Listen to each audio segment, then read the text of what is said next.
and were associated with cosmic cycles of time. These two constellations were represented in symbolic form amongst the Olmec, quite specifically upon the so-called were-jaguar, images and carvings of the were-jaguar. The were-jaguar itself, due to the spots all over it, has been considered a representation of the night sky. It is a symbol of the transformation of the shaman into an astral state for journeys into the cosmos.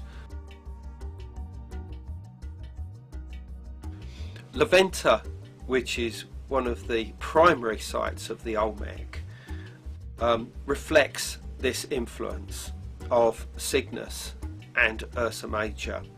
It is aligned precisely 8 degrees off of true north, and in around 1000 BC, when this particular alignment was created on the ground, this reflected the setting stars of Ursa Major, but also a mound was specifically placed to reflect the setting of the star Sadir, the centre of the cross star of Cygnus, as well at the same time. In Mayan tradition, Cygnus played a slightly different role. It seems to be associated with a bird that sat at the top of the world tree, the cosmic tree. The sun itself was seen to be reborn periodically as an egg, a sun egg, which could easily be seen as being born of the cosmic bird, as it is in various other traditions around the world. And this dovetails very interestingly into the modern concept of 2012 and the idea that on the 21st of December 2012, the end of the Mayan long count cycle, the so-called Baktun cycle, will signal not just the end of one time cycle but the beginning of a new. But the sun will be seen upon the horizon as it rises up to align perfectly to the centre of our galaxy. But what a lot of the key New Age archaeologists involved in this have not yet recognised is the fact that the tube along which this sun is born is the Great Rift or Dark Rift, the place along the Milky Way that begins in the vicinity of the Cygnus constellation and opens up where exactly the sun is born at the time of 2012, therefore reflecting this whole idea of the cosmic bird giving birth to the sun egg, which will begin the new cycle of time for humanity. I came to realise the importance of Native American traditions to the Cygnus mystery by the fact that if Cygnus had been so important to our Paleolithic ancestors in the ancient world, then presumably it would have been carried onto the American continent as well and be preserved amongst Amerindian mythology and cosmology, and maybe even within the alignments of their sites. So I started to focus on one of the most ancient of the cultures of North America, who are the Hopewell. And what we find is that firstly they were the creators of a number of effigy mounds, which included those of birds. Interestingly, they also constructed bear effigy mounds as well.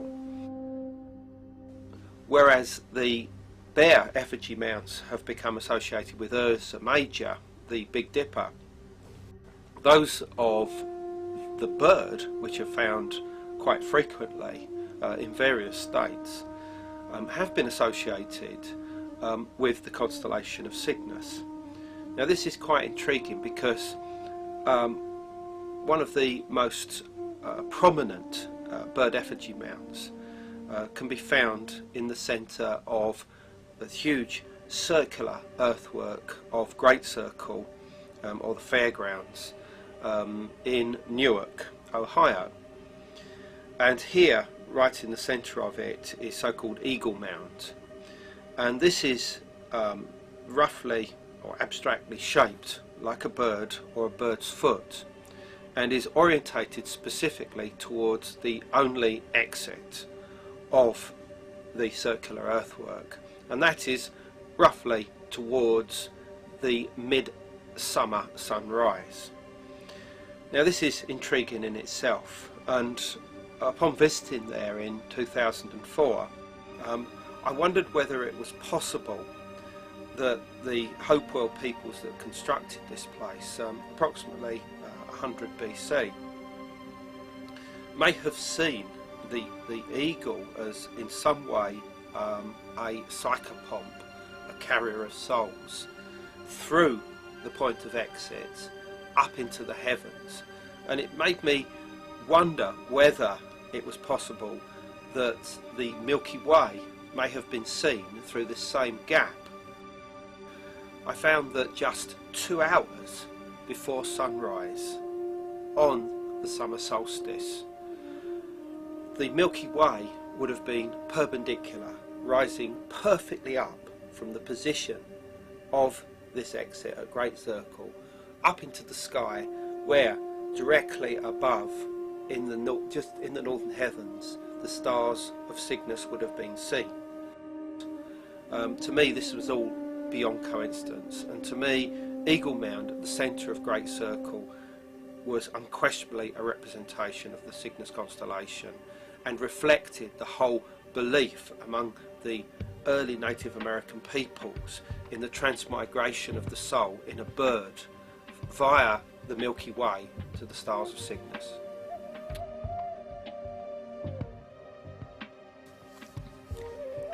The Great Circle in Newark is virtually the same size as England's Avebury Circle, and is also surrounded by a raised earthwork of land with a moat on its inside.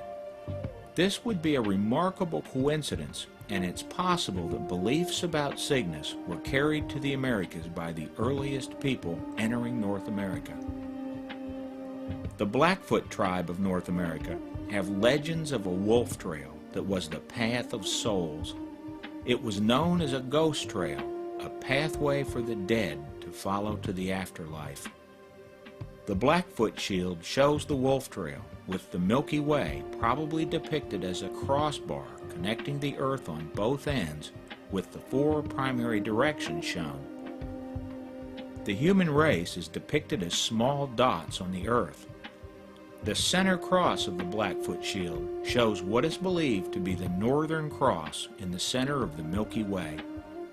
The Northern Cross is what Native Americans and others have sometimes called Cygnus. Precisely when the first Americans arrived is currently hotly debated, but no one doubts that they entered the Americas by 9500 BC, and new genetic evidence suggests that people may have entered thousands of years earlier. With this vast background of information confirming that Cygnus was the focal point of worldwide veneration, Collins was led to consider precisely when and why Cygnus had become so important. The answer was found in Europe, in deep caves with wall paintings depicting swans and other bird forms. I first started realising that Cygnus X3 was important to prehistoric man when I was looking into the cave art of Western Europe that was constructed as long ago as 17,000 years ago, as far back as 33,000 years ago. And I wondered why the oldest known representation of a constellation is that of Cygnus. This can be found in the Lascaux